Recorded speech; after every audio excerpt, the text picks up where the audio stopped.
As I reflect back on my experiences and knowledge gained throughout the course of Wartburg's Master of Leadership program, my philosophy of leadership has continued to evolve. When I started this program, my philosophy of leadership was primarily based on my experiences.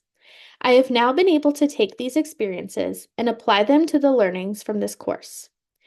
As I started this course, my initial definition of a good leader was someone who can lead by example and influence change based on their past experiences.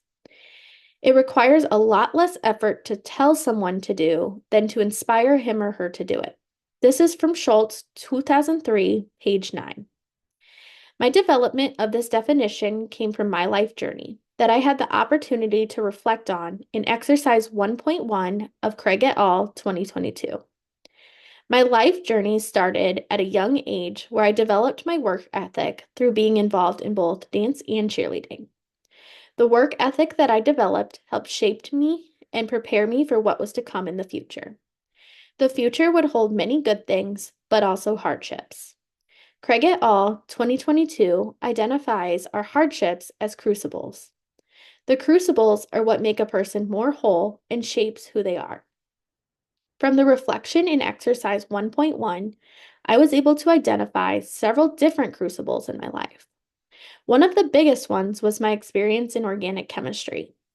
Unfortunately, in my second year of college, I really struggled with this course and decided to take action too late. I ended up having to retake the course, but learned that it is okay to be vulnerable and ask for help. The other crucible that I identified was my struggle with my past student. This is what shaped my definition of leadership the most and really impacted my why and action research project. This struggle stemmed from a lack of respect and dealing with someone that was really good at manipulation. I learned that you have to be careful who you trust, and one person's opinion of you does not define you. As I reflect back on the theories that we have learned about in LDR 520, the one that resonated with me the most was the idea of servant leadership. Servant leadership is defined by Greenleaf 1970, 1977, as cited in Dugan 2017 as a form of leadership in which formal leaders act as servants first and leaders second. This shows that leaders have a calling to give back to others rather than being self-serving. When I look back at my leadership intrinsic motivations from exercise 6.2 of the True North Field Book, my top 3 focused on helping others, being with people I care about, and finding meaning in my efforts. All of these connect back to my why of doing what I do for the ultimate good of my patients and ultimately align with servant leadership. I find myself acting on servant leadership on a daily basis. I am constantly putting others' needs before my own. The best example that comes to mind was on my dad's birthday this past year. I had an employee from another part of the hospital stop by our department and needed a prism to get her home due to her double vision. I had just gone and packed up my stuff to get ready to head home. Deep down, I wanted to say there was nothing I could do at the time, but the servant leader in me stepped up and gave her an exam so that she could get home safely. In order to provide her with the care necessary, I put aside the fact that I was not going to get paid for my time with her and the fact that I was supposed to be on a family FaceTime. Partaking is not always the easiest thing to do, but it is the right thing to do. As we have completed the second half of the program, I have found that another aspect of my life that leads me to my view of leadership and has shaped who I am is my values. My values have been used to help me develop both my code of ethics and DEI statement. My DEI statement is as follows. As a certified orthoptist, I am committed to providing the best care to my patients while fostering an environment where patients feel heard and have a say in the care they receive, regardless of the background. The environment that I create will be focused on the patients and their families. This is based on the foundation of compassion, fairness, integrity, and reliability. When it comes to my code of ethics, it was created on the same foundation of compassion, fairness, integrity, and reliability, while also keeping in mind the code of ethics outlined by the International Orthoptic Association. Their code of ethics states that as orthoptists, we must possess the qualifications recognized by the proper authority, follow laws and principles outlined by authorities, offer the best possible treatment to our patients, and not adversely affect the health and safety of these individuals.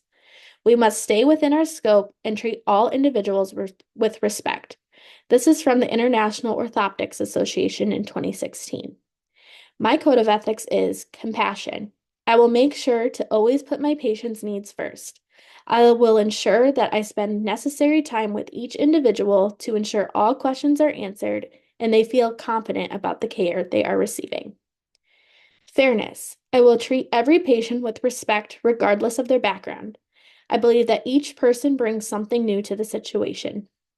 By understanding a patient's background, I can better approach their concerns. Integrity and honesty. I will make sure to stay within my scope of practice. I will be transparent with my patients. If I do not know the answer, I will seek other resources to find the best answer. I will make sure to stay up to date on my continuing education credits to ensure that I am as knowledgeable as possible about new treatments in the field. I will also ensure that all components of my examination are documented properly to eliminate errors due to improper documentation. Reliability. I will follow through with any patient requests. I will respond within a timely manner. I will follow through on requests made by my fellow employees to ensure a smooth running clinic, as I believe that patients having open communication with providers allows for better care.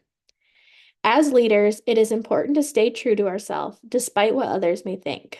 As an individual, if I go against my values, I'm ultimately going to be missing a piece of my personal puzzle. Ultimately, my view of leadership has remained pretty much the same throughout the course of this program. I still believe that being a leader means doing the right thing, even when it is not easy and nobody is watching. Good leaders are those that can lead by example and influence change based on their past experiences. But I also believe there is more, such as not being afraid to be vulnerable and ask questions when necessary. Good leaders are not afraid to admit that they are not always right and are flexible when it comes to change that needs to be made. They are able to appropriately have rumbles when necessary. Good leaders are also not always the individuals that hold power positions, and oftentimes it is quite the opposite. A good leader stands up for what they believe in, no matter what. As I reflect back on my leadership journey thus far, I have had the opportunity to continue to use my definition of leadership to be my own best person. I was able to develop an action research project that combined my ultimate why of doing what I do for the ultimate good of my patients with the desire to put others' needs before my own. My hope is that I will be able to take what I have learned from developing my adaptive change project to positively impact the future organizations that I'm involved with. This may be the organization in which I work or community organizations that I choose to get involved with. I have learned that as an individual, we all bring our own strengths to the organization. By appreciating one another for who we are, we have the best chance of creating a successful organization.